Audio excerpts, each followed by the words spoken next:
want you to think how you would feel in a couple of situations. What if you went into a restaurant and the waiter was very rude, gave you very crappy service, didn't take your order for a while, and didn't come back for a while?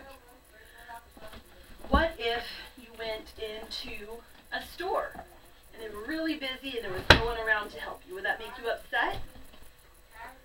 What if you went into the store and they greeted you and they said, welcome? And even if they were busy, they said, welcome, I'll be with you in a minute. How would that make you feel? I have experienced both of these different situations. One with the waiter who was very rude and was very absent, and it was not very busy. And I have also been to places where it was very busy, and they said, hi, welcome, we'll be with you in a moment. And which is totally understandable because places do get busy, stores do get busy. One of the biggest things in customer service is patience for your customer. You want to spend the appropriate time with them, giving them the knowledge and the background and the things that they need in order to make the right purchases, find the right products for their needs, things like that. You want to spend an appropriate amount of time with them. So you need a little bit of patience and not to be rushing off. Another important thing for customer service is to keep your promises. If you tell somebody you're going to do something and you're kind of a forgetful person like I am, then you'll want to make a note or several notes. Take down a phone number. Write down what you're supposed to be telling them or getting back to them about. Write a little description or whatever you need to remember so that you can get back to them and keep your word on what you tell the customer you're going to do. Nonverbal communication is huge for customer service. When we say nonverbal communication, the biggest one that people think about is body language. If you look at these slides, the first one is a young man. He's very open. His body language is open. He's reaching out. He's smiling. In the other picture, there's a lady, her arms are crossed. She's not smiling. She doesn't look very helpful. If you had these two options, if you went into a business, which one would you choose? I know I would choose the man. He looks a little more happy and friendly and ready to do his job. He looks like somebody who would be concerned about me and concerned about what I'm trying to do, either purchase or get more information. He looks like my type of guy. The lady, I don't think I would ask her for help. She looks like she's having a really hard day. Another type of nonverbal communication is gestures. The most common gesture we think of is a thumbs up. Okay, got it, do it. Another one is this sign, like okie dokie, or you got it. I guess thumbs up and okie dokie are kind of the same thing. Another one is fingers crossed. You're hoping maybe it'll get done. Another one is, and I love you sign. It's in sign language. I love you. My mom, growing up, would always flash us this sign across the room, and not everybody knows what it is, and so we would know that she was telling us that she loved us, and but no words were spoken. And the last one I have for you, you see it a lot in libraries, is the shh gesture. So it can be accompanied with the shh, or it can just be, and that tells you that you need to be quiet, calm down, settle down. So gestures are very important, and they can be universal if you know what they mean. The next one is paralinguistics. So nonverbal communication, this is sort of verbal, but it's not about the words that you say. For paralinguistics, it's about the way that you say them. So we're talking about the tone, the volume, the pitch, the inflection. A good example of paralinguistics is sarcasm. People use sarcasm a lot. You can say, have a nice day, but if you're not really into that person, you can say it in a sarcastic way, like, have a nice day. And you say the same thing, but it comes across in a different way. Another nonverbal is proxemics. People have what they call personal boundary or space. Most people is 18 inches to 3 feet of personal space that they need. So when we're helping a customer, we don't want to be right up in their face. but we don't want to be too far either. We don't want to be shouting at them from across the store. And I know those are two like extremes, but I hope you get my point, that we need to be close enough to have a conversation with them without being far enough away that we're yelling to them across the store. The next one is eye gaze. That's eye contact. People who keep eye contact are more trusted. They appear more friendly. Those who have shifty eyes or don't keep eye contact or are looking away, those are the people that you don't trust.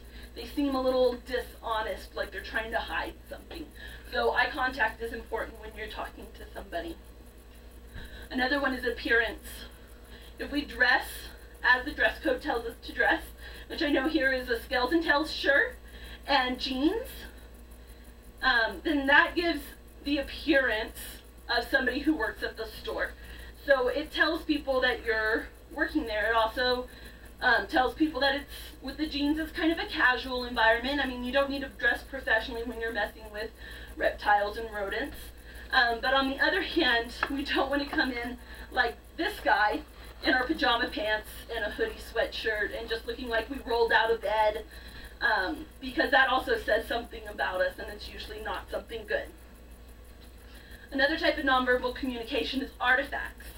So my favorite is a heart symbol, means love. Artifacts are something you can look at right away and tell what it means. So in Scales and Tails, we use the male and female symbols a lot to tell whether a reptile is male or female, if we know.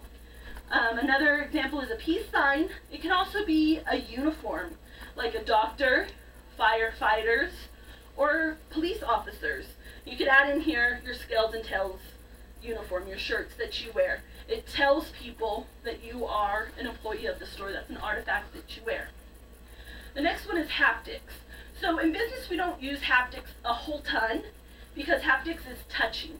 You might give somebody a handshake or touch them on the shoulder. If you know them, you know, haptics would be like a hug or a kiss, or but those really aren't appropriate for the store, so but that's what haptics are. So in the business situation, the most touching you're going to do is either a handshake or like touch on the shoulder or something like that. Another one that's very common for nonverbal communication that people recognize is facial expressions. So there are 4 facial expressions that are universal. Some of them vary depending on cultures and where you are in the world, but there are 4 that are universal, and we're going to play a little game. So I'm going to pull up this picture, and you tell me what facial expression it is. Right, that's happy. This one is sad. This one is fearful or scared. Right, the last one is angry. So these are the 4 that are universal facial expressions throughout the world. Just be mindful of what your face looks like. When you're smiling at your customers, they're going to be more engaged. When you're frowning or you're having a bad day or your brows are scowled and squinched up, then nobody's going to want to talk to you. They might even be a little afraid of you. So I mentioned smiling. Smiling is very interesting because what smiling does is it activates the mirror neurons in the other people's brains. So when somebody smiles at you or you smile at them, it's an automatic response to smile back. Even if you're having a really tough day and somebody smiles at you, you feel a little bit better. It may just be a teeny weeny bit, but you do feel a little bit better. A study found that those who smile more are perceived not only as happier, but more competent. So when you smile more at your job, people are going to think you know what you're talking about. And that is a good thing because we want to be, or you guys want to be, the experts in the store. You want people to come to you with their questions.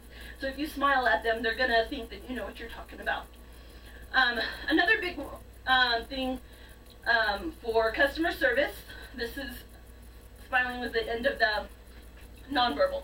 But so empathy for our customers, it's very important. We want to try to see from their perspective and what they are trying to do, what they're trying to figure out, what questions that they have. We want to make sure that we are trying to see from their perspective and helping them to the best of their ability. So they may be asking for a bearded dragon, but want to keep it in a 5-gallon tank. for its whole life, and that's just not going to work. So you may suggest, if they're stuck on the 5-gallon tank, you may want to suggest other animals that could stay in a 5-gallon tank all their life. Or you may want to suggest, if you really want a bigger bearded dragon, this is how big they get and this is how much space they need, and then let them make the choice. But really just try to see from their point of view. If they're having a really bad day, they may take it out on you without even realizing it. So just try to be kind and try to be patient with them, because that's what's really important and will make a big difference. Now, we talked a little bit about those troublesome customers. So Dale Carnegie has this 8-step complaint resolution, 8-step complaint resolution theory, I guess. So first you're going to greet the customer. You're going to listen to their concerns. You're going to answer their questions. You're going to sympathize with them. You're going to attend to the issue. So you want to make sure that you're addressing whatever the issue is. You want to take care of that. Then you're going to ask some test questions to make sure that you fulfilled everything that they needed or made things right with them. And once you did that, then you can offer additional assistance. You know, is there anything else I can help you with? Is there anything else that you need today?